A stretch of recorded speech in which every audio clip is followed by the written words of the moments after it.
8 chess tips everyone repeats, and 8 games that end fast when you break them. Tip 1 is the one every coach says first and nobody actually follows. Develop every piece and never move the same piece twice in the opening. It sounds like bookkeeping. Here is what it really means. Chess opens with 16 pieces sitting at home doing nothing, and the entire race is about who gets them working first. Every move you spend nudging the same knight around is a free move handed to the other side. Watch the arithmetic. 6 moves in, one player has 4 pieces out and a castled king. The other has 1 bishop that has visited 3 squares and looks busy doing it. Nobody has blundered anything. One position is already lost. Development is not a suggestion about neatness.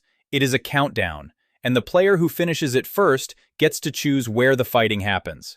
There is a simple test you can run in any position.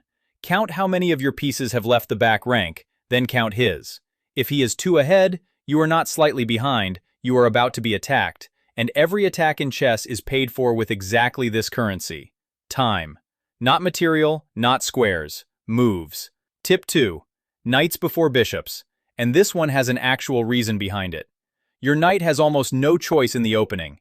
It goes to f3 or c3, because from anywhere else it does nothing, so you may as well play it immediately and get the free move in. Your bishop has 5 different squares available, and no idea yet which one is correct, because that depends on where your opponent puts his pawns. So you develop the piece with no decision to make. You watch what he commits to, and only then you place the bishop where his structure tells you it belongs. Play the bishop first, and you will spend a tempo moving it again the moment the position clarifies. Knights before bishops is not tradition. It is putting off the decision you cannot make yet. And notice the exception hiding inside it, because there is always one. If your opponent has already committed his pawns, the bishop is no longer guessing, and you can develop it immediately with full information. It was never about the pieces.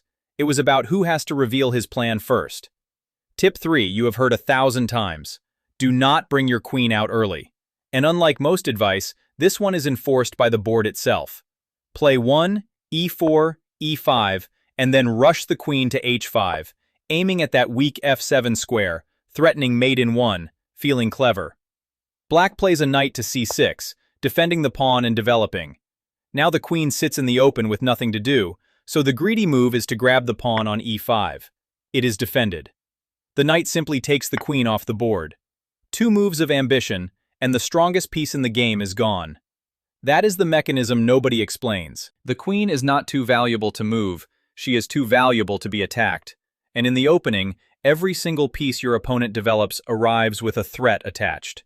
That is why early queen attacks feel so good and lose so often. They work exactly once, against someone who does not know the answer, and against everyone else they hand over free development, one tempo at a time, until the position plays itself. Tip 4 is the one that gets people mated, and it produced the most famous game ever played. Castle early, get your king off the middle of the board. Paris, 1858. Paul Morphy plays 2 noblemen sharing the black pieces, and they do everything except castle. They pin a knight, they chase pieces, they hold on to material, and their king stays in the center the whole time. Morphy just develops. Then it happens all at once. A knight sacrifice, a bishop sacrifice, and on move 16, he offers his queen for free next to their king. They take it, because it is a queen, and the rook slides to d8 and delivers mate. 2 pieces left on the board, and the game is over. Every single sacrifice worked for one reason. The black king was still sitting on the open central file where the rooks were pointing. The center is where all the lines cross. That is why you leave. And look at what castling actually buys you in one move. The king walks 2 squares into a corner behind a wall of untouched pawns, and in the same motion, the rook lands on a central file where it will spend the rest of the game.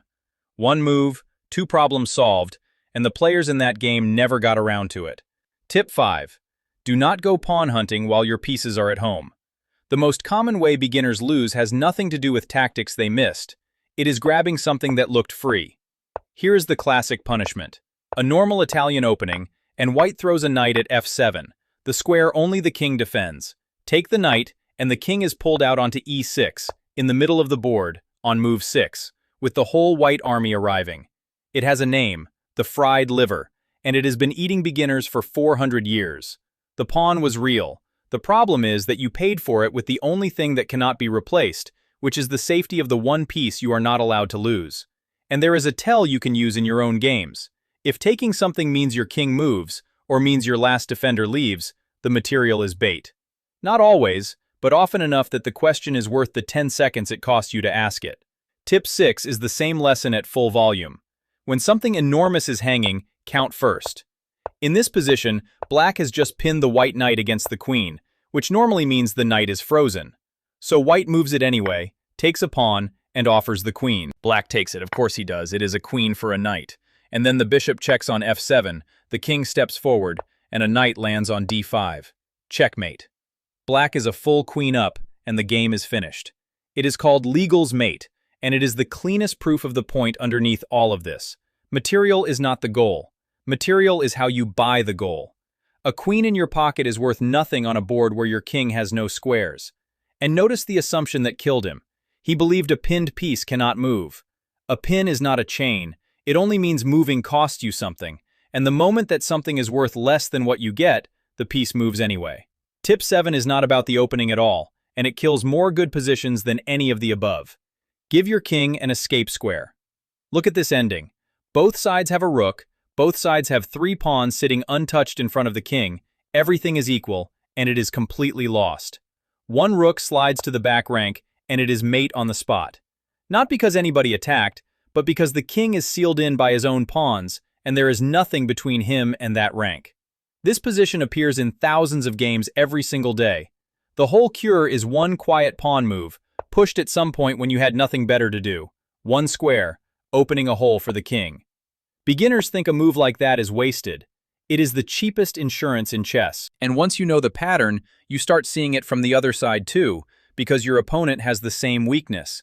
And half the rook endings you will ever play are decided by which player remembered to make that one hole first.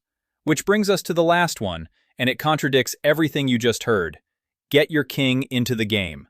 For the entire opening and middle game, the king is a liability. You castle, you hide, you build a wall. Then the queens come off, the rooks disappear, and the same piece becomes the strongest attacker you own.